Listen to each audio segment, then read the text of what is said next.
আকৰ্ষণীয় যুঁজ হ'ব আৰু দেখা গৈছে যে মানে আপুনি যিটো কংগ্ৰেছ দলৰ পৰা প্ৰাৰ্থিত্ব আগবঢ়াইছে আপোনাৰ প্ৰাৰ্থিত্ব প্ৰদানৰ পিছতেই দেখা গৈছে যে সংখ্যালঘু এলেকাত যথেষ্ট ধৰণৰ ৰাইজৰ এটা উৎসাহ দেখা গৈছে ইয়াৰ কাৰণ কি? আসসালামু আলাইকুম, নমস্কাৰ।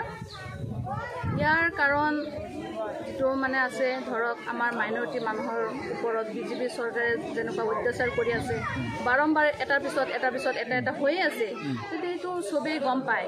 কিন্তু সেইবিলাকৰ ভিতৰত বৰ্তমান যিটো মানে চলি আছে সেইটো হৈছে অকাপ যিটো সিহঁতে পাছ কৰিব বিচাৰিছে সেইটো, যিটো আমাৰ জানে অকাপ মানে যিটো আমি আগতে বুজি পোৱা নাছিলোঁ, কিন্তু বৰ্তমানে সৰু ডাঙৰ সকলোৱে বুজি পায় যে অকাপ বস্তুটো মানে কি, শব্দটোৰ মিনিং মানে কি। যিটো আমাৰ ধৰক আমাৰ মাইনৰিটি মানুহে, আমাৰ মুছলিম মানুহে, আমাৰ পূৰ্বপুৰুষে বা বৰ্তমানো আমাৰ ধৰ্মীয় অনুষ্ঠানবিলাকত ধৰ্মীয় কাম কাজৰ কাৰণে আমাৰ বাপ সম্পত্তি যিটো কয় বা আমাৰ নিজৰ সম্পত্তিবিলাক দান কৰা হয়। এইটোতো চব ধৰ্মতে আছে, ধৰ্মীয় কামত মানে মাটি সম্পত্তি দান কৰাটো, যিটো আমাৰ ধৰ্মৰ যিটো আমি নিজৰ মাটি সম্পত্তি আমাৰ ধৰ্মীয় কাম কাজৰ কাৰণে দান দক্ষিণা কৰা হয়, তেনেকুৱা মাটিবিলাক মানে কি এটা অকাপ বৰ্ডৰ আণ্ডাৰত থাকে, সেইটো মানে সিহঁতে মানে এতিয়া লৈ যাব চৰকাৰৰ নিজৰ আণ্ডাৰত। যেতিয়া চৰকাৰৰ আণ্ডাৰত থাকিব তেতিয়া যিকোনো কাম সিহঁতে কৰিব পাৰিব। সেইটোৱে। আৰু আপোনাৰ এইবাৰ মূল প্ৰতিদ্বন্দ্বী কোন হ'ব?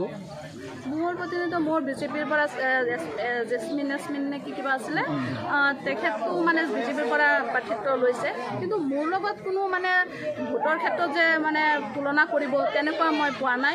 মই 7টা জিপি ঘূৰি আছোঁ, কিন্তু এতিয়ালৈকে মই এনেকুৱা পোৱা নাই যে এইটো ৱাৰ্ডত বা এইটো জিপিত কোনোবা এটা মানুহে আহি পেলাই কৈছে যে আমি বিজেপিত ভোট দিম বা জেচমিন ভোট দিম। সকলোৱে কৈ আছে আপোনাৰ কাৰণে আমি আছোঁ।